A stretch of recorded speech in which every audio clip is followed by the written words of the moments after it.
Hi, I'm Ed Marsh. Welcome to this episode of Signals from the OP. Like a military OP or observation post, I try to crawl out ahead of the normal business battle lines to collect some intelligence from my manufacturing clients. I look for trends and market movement that might be threats or opportunities. Today I'm going to start with a story as told by John Malden.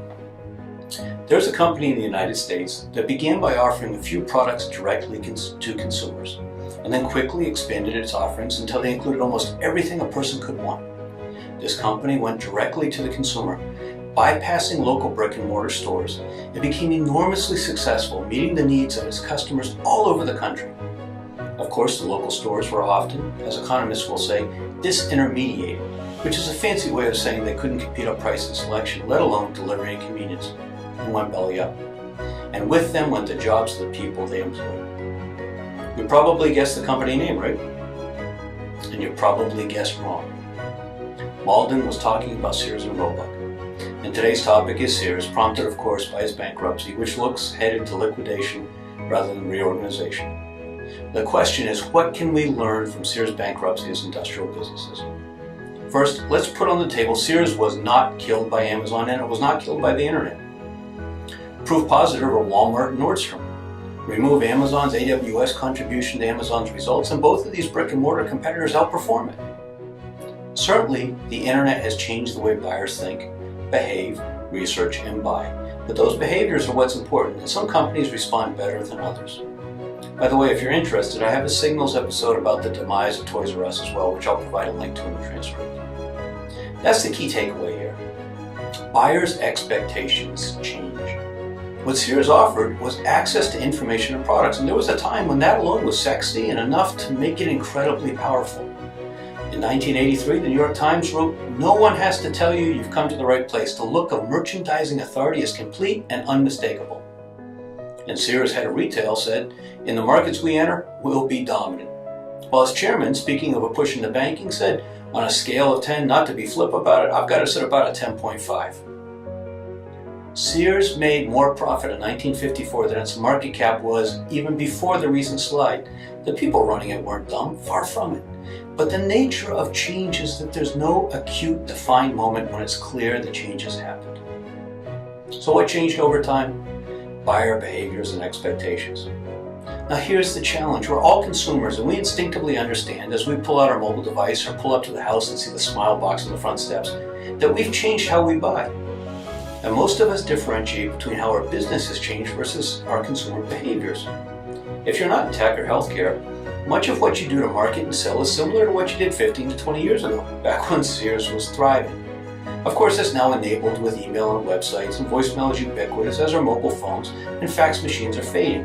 But the business models are basically the same. People are still buying, and many companies are actually busy with orders now due to a strong economy.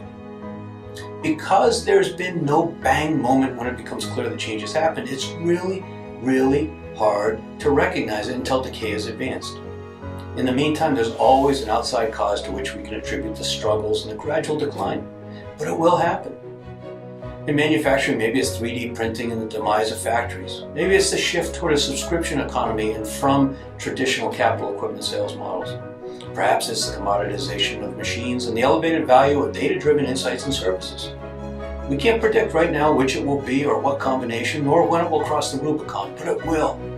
It's easy to see what happened to Sears in retrospect, just like Kodak and countless other failures. It's so much harder to see it while it's happening. There's another lesson to take from it. Unless you're a professional mechanic, you probably have a toolbox full of Craftsman tools, and you've probably owned Kenmore appliances. The product was not the reason that Sears failed, and yet most industrial manufacturers assume that continuous improvement of their product is the key to vitality. That's simply incorrect. The good news is that we don't have to be clairvoyant or exactly right to survive and thrive, but we do have to observe trends in tech and other industries and listen closely to buyers. The way we manage complex sales, marketing, indirect sales, channel pricing, and more are increasingly in conflict with what buyers want. And as long as we taunt buyers and customers, it doesn't matter how strong our franchise reputation, brand, market position, or product quality are. So here's the question. Can you become a customer-oriented firm?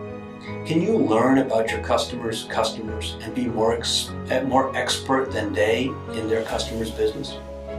I'm Ed Marsh. Thank you for joining me for this episode of Signals from the OP. If you enjoyed it, please share it and subscribe either to my YouTube channel, edmarshspeaks.tv, or at the related blog, Signals from the OP. And here's one more quick prediction as I wrap up.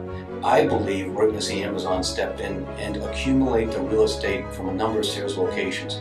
If you look at Walmart versus Amazon, Amazon's advantage in technology can be fairly quickly closed by Walmart, whereas Walmart's advantage in location and real estate is much harder for Amazon to replicate.